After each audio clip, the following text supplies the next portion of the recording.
Allez, on enchaîne avec, vous avez la parole Félix Mathieu, avec le retour du gel qui inquiète les arboriculteurs et les viticulteurs. Oui, dans beaucoup de départements, ils vont peu dormir, ils vont plutôt passer la nuit dans leurs vergers, dans leurs vignes, à lutter pour empêcher les températures de passer sous les 0 degrés.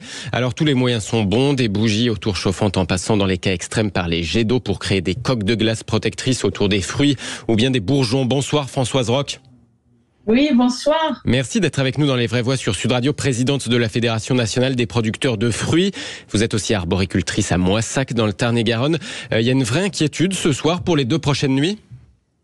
Alors c'est un petit peu diffus dans toute la France. La personne l'a dit tout à l'heure à la météo.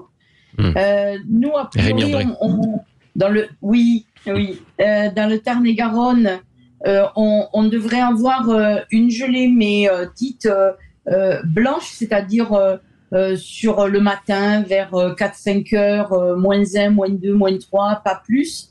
Et ça, on sait gérer. Ce qu'on a du mal à gérer, c'est quand ça va beaucoup plus loin. Ah oui, parce que moins 1, moins 2 degrés, on peut limiter les déperditions. Alors, soit on a des méthodes dites un peu préventives. On a tondu les vergers très ras pour pas que la glace se forme trop.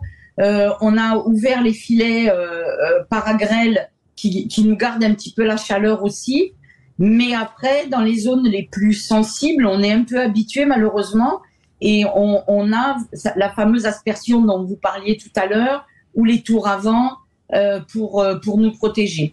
Parce que ça fait plusieurs années qu'on parle de ce problème. Alors concrètement, c'est pas tant les gels printaniers qui sont plus rigoureux qu'avant, c'est les douceurs hivernales avant ça qui rendent les plantes plus vulnérables parce qu'elles ont poussé trop vite, concrètement. Oui et non. Enfin, là, pour nous, quand vous arrivez fin avril, que vous soyez sur une saison précoce, comme vous l'indiquez, ou sur une saison normale, les plantes, ça y est, elles ont toutes démarré, elles ont toutes des pousses, elles ont toutes des fleurs ou des petits fruits.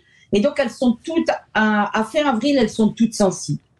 Le démarrage, voilà. Aujourd'hui, à l'époque où on est, à la période où on est tous sensibles parce que on est fin avril et que tout s'est mis à pousser normalement, je dirais.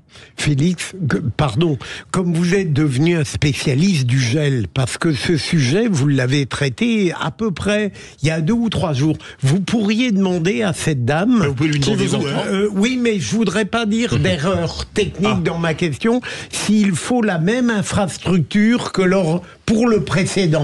Qui était dans la Drôme, effectivement, voilà. Puisque là, on va avoir 2 nouvelles nuits de gel et on avait, c'était la semaine dernière, en fin de semaine dernière, un arboriculteur dans la Drôme qui faisait des fruits, et qui avait des tours chauffantes. Donc, des tours chauffantes, il appelait même ça des éoliennes, hein, ça ressemble un peu à une éolienne.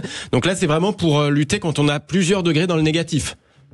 C'est ça. Il y a la façon la plus efficace, et on l'a prouvé en 2021, c'est l'eau.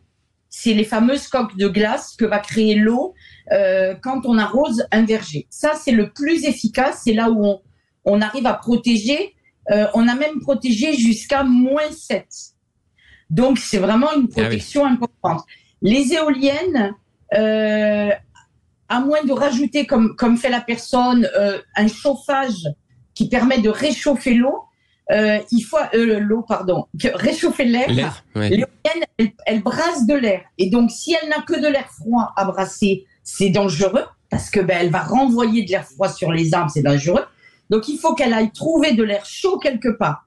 Donc, soit c'est en haut à 4, 5, 6 mètres de hauteur et elle renvoie en bas et comme ça, on arrive à réchauffer. Ou sinon, on rajoute effectivement des chaufferettes près de l'éolienne ou autour du verger pour que l'air se réchauffe aussi. Donc il y a plusieurs situations et chacun le choisit un petit peu par rapport à ses capacités. Par exemple, je pense au viticulteur que vous avez cité. S'il n'a pas d'eau, s'il n'a pas d'accès à l'eau, il ne pourra pas faire la méthode qui nous semble la plus efficace, qui est l'arrosage. Mais il pourra installer des tours avant. Et ceux qui, parce que la tour avant est un très gros budget, gèlent peu souvent, peuvent mettre quelques bougies effectivement, mais les bougies c'est pareil, c'est un coût important, donc Voilà. Et un producteur va essayer de raisonner stratégiquement pour sa ferme. Eh bien, merci. Merci beaucoup, Françoise Roch. On rappelle que vous êtes arboricultrice à Moissac dans le Tarn-et-Garonne et on vous entendait ce soir en tant que présidente de la Fédération nationale des producteurs de fruits. Merci beaucoup d'avoir passé la tête dans ces vraies voix sur Sud Radio. Et merci à vous. Merci à vous.